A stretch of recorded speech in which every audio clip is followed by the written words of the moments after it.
पूरा करे और खोई हुई एनर्जी वापस लौटाए। तो जो खाने की थाली से मिस हो जाए वो सिमकाना से मिल जाए। हमदर्द ओम सिमकाना गणेशाय फैमिली नमः, टॉनिक। गणेशाय नमः, हमदर्द गणेशाय नमः। ओम 1986 विष्णु, ओम राष्ट्र विष्णु। निर्माण विष्णु स्वास्थ्य প্রভুদিকে और शिक्षा চরণ के लिए তৃষ্ণায় समर्पित। শত্রুকু নাই ঘটিত হয় সেই যেন। मिर्ची रिचार्ज मंत्रा जिंदगी की बैटरी को लो होने से बचाओ। सुबह मिर्ची ओम recharge Shri Mantra Shri with Gurudev Vishal Gurubaishnav Sethia Paramhans and ब्रह्म देवाय नमः। कुमारी श्री श्रेया श्री लगाओ। गुरुदेव गुरुबैष्णव व्हाट्सएप परमहंस कीजिए हमें देवाय। आपके सवाल और ओम विष्णु, ओम विष्णु, ओम विष्णु। 9594839983 सुबह 6 से 8 ओनली ऑन मिर्ची। ओम মা সরস্বতী নমঃ, ওম মা সরস্বতী। ওম লক্ষ্মী দেবায় নমঃ, লক্ষ্মী দেবায় নমঃ, লক্ষ্মী দেবায়। গীতা গুরু, গীতা গীতা গুরু, গুরু গীতা গীতা গুরু। আজ আমি গুরু সঙ্গ করছি, রোজই আমি গুরু সঙ্গ করি। अगर सच में फॉरगिव और फॉरगेट करना चाहते हैं এটা আমার तो ব্রত पहले বলতে পারেন। আমি हर्ट গুরুর সঙ্গে करने তো वाली আমি प्रॉब्लम ঘরে को বসেই গুরু সঙ্গ रिजॉल्व করি। कीजिए।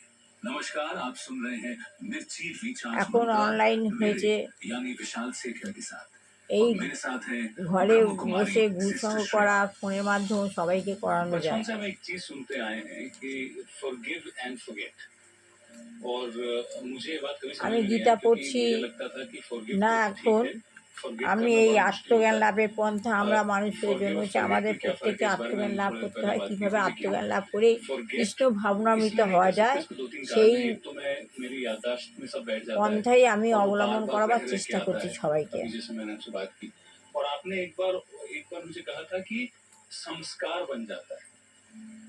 संस्कार नहीं, संस्कार बोला था ना। संस्कार which is an এগুলো impression। আত্মজ্ঞান লাভের পন্থা। এই বইটা যতদিন না শেষ করছি ততদিন আমি গীতা পড়ছি না। उसका बन जाता है तो उस সবাইকে impression জানতে को হবে, বুঝতে হবে delete कैसे करें मेरी memory কিভাবে से। আত্মজ্ঞান লাভ করা হয়। তা আত্মজ্ঞান লাভ করতে গেলে আমাকে কৃষ্ণ ভাবনামৃত হতে হবে।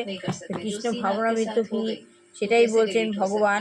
কৃষ্ণ ভাবনামৃত হচ্ছে বর্তমান যুগের ভগবানের সঙ্গে সংযুক্ত হওয়া।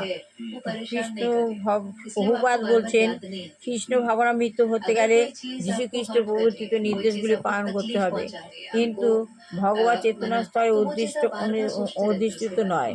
কিন্তু ভগবত চেতনা স্তর প্রত্যেক মানুষকে ভগবত চেতনার সঙ্গে অধিষ্ঠিত হতে হবে। কিন্তু প্রভুপাদ বলছেন মানুষ যীশু খ্রিস্টের যে নির্দেশগুলি পালন করছে না, কোনো মানুষই যীশু খ্রিস্টের এই নির্দেশগুলি পালন করছে না, তারা ভগবত চেতনার স্তরে অধিষ্ঠিত নয়। যারা করছে না তারা ভগবান চেতনার স্তরে অধিষ্ঠিত নয়।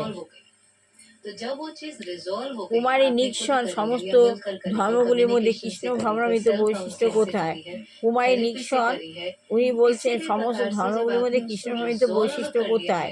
শ্রী প্রভুপাদ প্রথমত ধর্ম মানে হচ্ছে ভগবান, ভগবানকে জানা, তাকে ভালোবাসা। ভগবানকে জানতে না পারলে কৃষ্ণ ভাবনামৃত হওয়া যাবে না।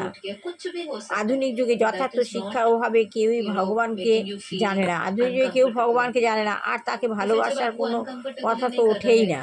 কিভাবে কে ভগবান সেটাই আধুনিক মনে যায়, তাহলে ভগবানকে ভালোবাসবে, এই ভগবানকে জানবে, এই কথাটা তো উঠতেই পারে না। মানুষ কেবল গির্জায় গিয়ে প্রার্থনা করছে, হে ভগবান আমাকে আমার প্রতিদিনের খাবারটা জুগিয়ে দাও। মানুষ এই প্রার্থনাই করছে। ভগবত ভক্তে একে বলা হয়েছে কৈতব ধর্ম ছল। ভগবত গীতাতে বলা হয়েছে যে এই মানুষ যে তার খাবার জুগিয়ে রাখো প্রতিদিনের জন্য প্রার্থনা করছে ভগবানের কাছে, ভগবদ গীতা এটাকে বলছে কৈতব ধর্ম বা ছল ধর্ম। কেননা এর উদ্দেশ্য ভগবানকে জানা এবং ভালোবাসা নয়। এর উদ্দেশ্য ভগবানকে জানা বা ভালোবাসা নয়, পক্ষান্তরে কতগুলি ব্যক্তিগত স্বার্থ সিদ্ধি করা। মানুষ ভগবানকে জানতে যাচ্ছে, ভগবানের কাছে প্রার্থনা করছে আমার খাবার জোগাড় করে দাও, তো এই উদ্দেশ্য ভগবানকে জানা নয়, এটাকে ছল বলছে। কিন্তু আমি জানি না কি ভগবানকে এবং কিভাবে ভালোবাসতে হয়, কিভাবে ভগবানকে ভালোবাসতে হয় সে কেউ জানে না। তাহলে আমি একটা কষ্ট ধর্ম অনুসরণ করছি, তাহলে আমি একটা কপট ধর্মে অনুসরণ করছি। মানুষের কাছে ভগবানের কাছে গিয়ে খাবার প্রার্থনা করছি, এটাকে ভগবান তাই ছল কপট ধর্ম বলছে। এটাকে ভগবানের প্রতি ভালোবাসা বোঝায় না। খ্রিস্টান ধর্মে ভগবানকে জানার প্রচুর সুযোগ দেওয়া হয়েছে। খ্রিস্টান ধর্মে প্রচুর সুযোগ দেওয়া হয়েছে ভগবানকে যাওয়ার। দো সেল নট কিল, তুমি কাউকে হত্যা করবে না, যীশু খ্রিস্টের কথা বলা হয়েছে, কিন্তু খ্রিস্টানরা পৃথিবীর সবচাইতে জঘন্য কাজই কসাইখানা। খ্রিস্টানদের বলতে বলা হচ্ছে যে কাউকে হত্যা করবে না, দোষ শ্যাল নট কিল, কাউকে হত্যা করবে না। কিন্তু খ্রিস্টানরাই পৃথিবীতে সবচাইতে বড় কসাই। তারা যদি যীশু খ্রিস্টের নির্দেশ অমান্য করে তাহলে তারা কীভাবে ভগবত চেতনা লাভ করবে? যীশু খ্রিস্টের নির্দেশে তারা পালন করতে হয়, তারা কীভাবে ভগবদ্গীতা ভগবত চেতনা লাভ করবে? আর এটা কেবল খ্রিস্টান ধর্মই হচ্ছে, এটা কেবল খ্রিস্টান ধর্মই হচ্ছে। কিন্তু হিন্দু, মুসলমান, খ্রিস্টান এগুলি হচ্ছে কতগুলি ছাপ, কতগুলো ছাপ, কতগুলো জাতি চিহ্ন। কেউই জানে না ভগবানকে, কেউ জানে না ভগবানকে কীভাবে তাকে ভালোবাসতে হয়। কুমারী নিক্সন একজন ভণ্ড, যথার্থ গুরুর মধ্যে পার্থক্য কীভাবে বোঝা যায়? কৃষ্ণ নিকাশী একজন নিক্সন, উনি একজন ভণ্ড এবং যথার্থ গুরুর মধ্যে, একদম ভণ্ড গুরু ও যথার্থ গুরুর মধ্যে কীভাবে বোঝা যায়, এইটা নিক্সন বলছেন। যিনি শিক্ষা প্রভুপাদ বলছেন, যিনি শিক্ষা দেন কীভাবে ভগবানকে জানা যায়, কীভাবে তাকে ভালোবাসা যায়, তিনি হচ্ছে সদ্গুরু। যে আমাদের পথ দেখায়, যিনি বলছেন ভগবানকে, যিনি কৃষ্ণ ভাবনার সঙ্গে যুক্ত হতে পথ দেখায়, উনি হচ্ছেন সদ্গুরু। কখনো কখনো ভক্ত প্রতারকেরা, কখনো কখনো ভণ্ড প্রতারকেরা মানুষকে ভুল পথ চালিত করে।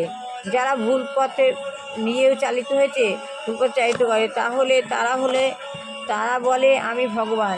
কিছু কিছু মানুষ বলে আমি ভগবান। আর যে সমস্ত মানুষ জানে না ভগবান কি, তারা তাদের কথায় বিশ্বাস করে। আর যেসব মানুষ জানে না ভগবান কি, তারা তাদের ভণ্ড সাধু কথায় বিশ্বাস করছে। তারা বলে আমি ভগবান, কি তাদের কথা বিশ্বাস করে ফেলে। ভগবানকে জানতে হলে এবং তাকে ভালোবাসতে হলে গভীর ঐকান্তিক প্রয়োজন। তা না হলে ভগবানকে ভালোবাসতে গভীর ঐকান্তিক প্রয়োজন। এক ধ্যান জ্ঞানে মনে এক কোণে বসে ভগবানকে ডাকতে হয়। তারই বোঝা যায় ভগবানকে। যখন আপনার অনুভূতি হবে আপনি বুঝতে পারেন ভগবানকে। তা না হলে কেবল সময়ের অপচয় হয়, তা না হলে শুধু সময়ের অপচয়। সুতরাং আমাদের পার্থক্য হচ্ছে যে আমরাই হচ্ছি একমাত্র ধর্মীয় সংস্থা, যারা যথাযথভাবে শিক্ষা দিতে পারে যে কীভাবে ভগবানকে জানা যায়, যে শিক্ষা দিতে পারে কীভাবে তাকে ভালোবাসা যায়। ভগবদ্গীতা এবং মহাভারতের শিক্ষা অনুসরণ করার মাধ্যমে আমরা পরমেশ্বর ভগবানকে জানার বিজ্ঞান প্রচার করছি। ভগবদ্গীতা ও সব মহাভারত আমাদের শিক্ষা দেয় যে আমাদের জীবনে একমাত্র উদ্দেশ্য হচ্ছে ভগবানকে ভালোবাসা। আমাদের জীবনে একমাত্র উদ্দেশ্য ভগবানকে ভালোবাসা। আমাদের প্রয়োজনগুলি মেটাবার জন্য ভগবানের কাছে আবেদন করা আমাদের কর্তব্য নয়। আমাদের প্রয়োজন মেটাবার জন্য আমার খিদে, আমার খাবার জোগাড় করে দাও, আমার টাকা পয়সা জোগাড় করে দাও, আমার এটা করে দাও, এই উদ্দেশ্য ভগবানকে জানা নয়। ভগবানের কাছে আবেদন করা আমাদের কর্তব্য নয়। যারা যা কিছু প্রয়োজন তা ভগবানের এমনি ভগবান যা দেওয়ার ভগবান এমনিতেই দিচ্ছে। এমনকি যে কোনো রকম ধর্ম অনুসরণ করে না, তাকেও, যেমন কুকুর বিড়াল এরা কোনো রকম ধর্ম অনুসরণ করে না, কিন্তু তবু কৃষ্ণ তাদের সমস্ত অভাবগুলি মেটাচ্ছেন। তাহলে আমরা যদি ভগবানেরকে নাও ডাকি, আমার জামা কাপড় দাও, আমার পোশাক দাও, আমার চাকরি দাও, আমার অর্থ দাও, এসব যদি আমরা ভগবানকে না জানাই, ভগবান আপনি আমাকে এগুলো দিচ্ছে। কেন দিচ্ছে? ভগবান, আমি যখন পৃথিবীতে জন্মেছি, আমি আমার কপালা বলে একটা জিনিস আছে, সেটা নিয়েই জন্মেছি। তাহলে ভগবান আপনিই দেয়। ভগবানের কাছে চাইতে হয় না, চেয়ে ভগবানের কাছে অসম্মানিত হয়ে না। ভগবান যা আছে কপালে এমনি হবে। শুধু ভগবানের সঙ্গে বিষ্ণু ভাবনাবৃত্তভাবে ধ্যানে ভগবানের সঙ্গে যুক্ত হও। ভগবানকে ভালোবাসে, তবে ভগবানকে ভালোবাসতে হবে, যতদিন সম্পর্ক যুক্ত করতে পারো। এই বলে আমি আমার গীতা তো পড়ছি না, অনুশীলন পন্থা পড়ছি। আগামীকাল আবার পুরো সবার ভালো হোক, কল্যাণ হোক, মঙ্গল হোক, দুষ্টু বাচ্চা ভালো করে পড়াশোনা শিখে মানুষ হোক, চাকরি যোগ্য ছেলে চাকরি হোক, বিবাহ যোগ্য ছেলে বিবাহ হোক। এই বলে আমি শেষ করলাম। আপনি আপনার আত্মার বন্ধু হয়ে উঠতে পারবেন শুধু ভগবানের সঙ্গে ভগবত গীতা অনুসরণ করে, অনুপ্রেরণা অনুযায়ী ভগবানের সঙ্গে নিজেকে যুক্ত করুন। তবে আপনি ভগবানের অনুভূতি পাবেন, সবে বুঝতে পারবেন কীভাবে সম্পর্ক যুক্ত হতে হয়, কীভাবে কী করতে হয়, সব আপনি নিজে বুঝে যাবেন। আপনার আত্মা আপনার বন্ধু হয়ে যাবে। এই বলে আমি আর শেষ করলাম। গীতা গীতা গীতা।